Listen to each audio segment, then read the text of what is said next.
তন্দুরি পরোটা আর আলুর দম। নমস্কার বন্ধুরা, আজকে আমার রান্নাঘরে সবাইকে স্বাগত। তোমরা নিশ্চয়ই ভালোই আছো। তা আজকে আমি বানাবো তন্দুরি রুটি। এই বাটিটার 2 বাটি আমি ময়দা নিয়ে নিয়েছি।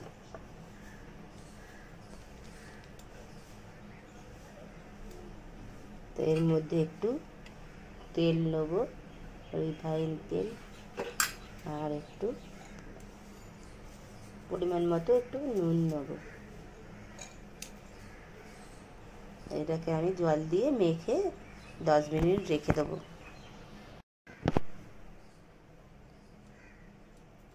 দেখুন, খুব ভালো করে এটাকে মেখে নিতে হবে। মেখে অল্প অল্প জল দিয়ে ডোটা তৈরি করে নিতে হবে। খুব সুন্দর করে এটাকে মেখে ডোটা তৈরি করে আমি ঢেকে রেখে দেবো। তন্দুরি রুটি কী দিয়ে খাবে তার জন্য আমি বানাবো একটু আলুর দম। এবার আপনাদের আলুর দমটা কিভাবে বানাবো সেটা দেখাবো। দেখুন বন্ধুরা, আমি আলুর দমটা বানানোর জন্যে নিয়ে নিয়েছি আলু, পেঁয়াজ, আদা, রসুন। তো এবার টমেটো আর একটু ধনেপাতা দেব। তো এবার আমি কড়ার মধ্যে পেঁয়াজগুলো একটু তেল দিয়ে দিয়েছি, কড়াইতে একটু ভেজে নেব।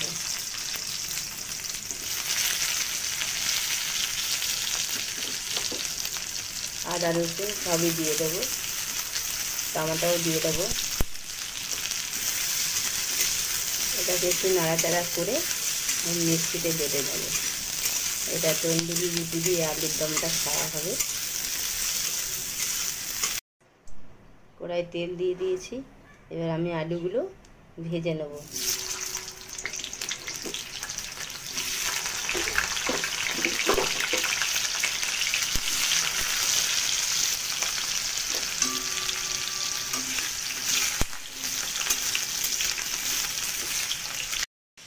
আলুগুলো লাল লাল করে আমার ভাজা হয়ে গিয়েছে।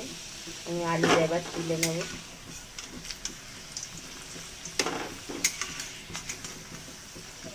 আলুটা ভাজা হয়ে গিয়েছে, এবার আলু তুলে আমি মশলা করবো।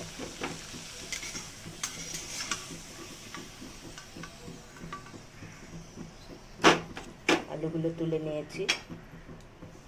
এবার আমি যে মশলাটা বেটে নিয়েছি, এই মশলাটা আমি ওই তেলের মধ্যে দিয়ে দেব।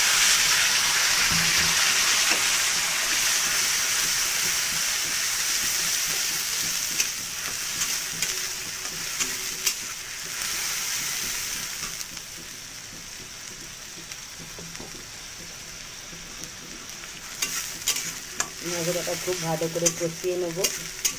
এবার এর মধ্যে আমি দেব হলুদ গুঁড়ো, লঙ্কার গুঁড়ো, একটু গরম মশলাগুলো দিয়ে খুব ভালো করে নাড়াচাড়া করবো। এবার এর মধ্যে আমি আলুগুলো দিয়ে দেবো। আলুগুলো দিয়ে খুব ভালো করে নাড়াচাড়া করে নেব। মশলাটা ভাজাই ছিল, আদা রসুনটা বেশি কষবো না। এবার আমি এতে একটু অল্প করে জল দিয়ে দেবো।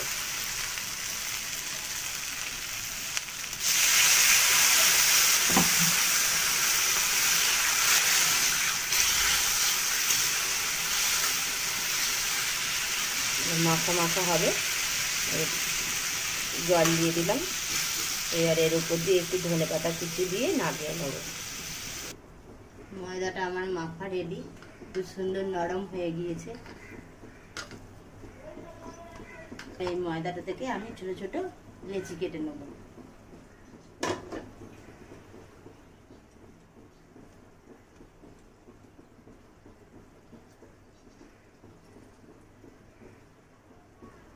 আমি এই সাইজের লেচি কেটে নেব। 6খানা লেচি করে নিয়েছি। এই সাইজটা আমি বেললাম। এরকম করে আমি সবগুলো বেলে নেব। এটা উপর দিয়ে একটু তেল দিতে হবে।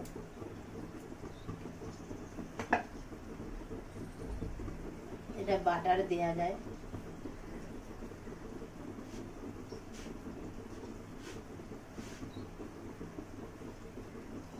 উপর দিয়ে একটু লঙ্কার গুঁড়ো ছড়িয়ে দেবো, দেখতে ভালো লাগবে। এটা একটু ধনে পাতা দিয়ে দিলাম। এগুলো ভাজতে একটু সময় লাগে, বেশি সময় লাগে না, তাও আস্তে আস্তে ভাজলে এটা দেখতে ভালো লাগে।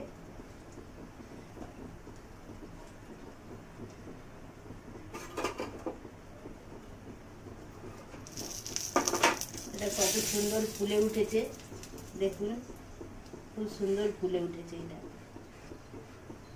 এটা আমি এই এদিকের পিঠটা একটু ভেজে নেব।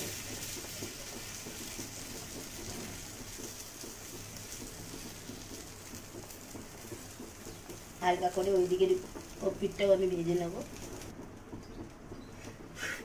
এবার আমি এটাকে তুলে নেব।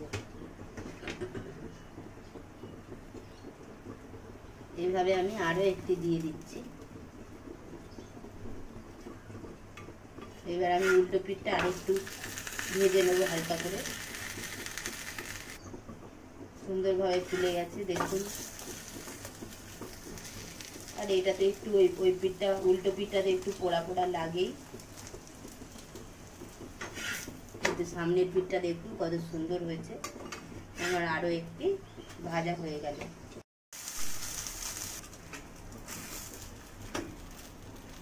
আলুর দম রেডি হয়ে গেছে। এবার আলুর দমটা আমি নামিয়ে নেব।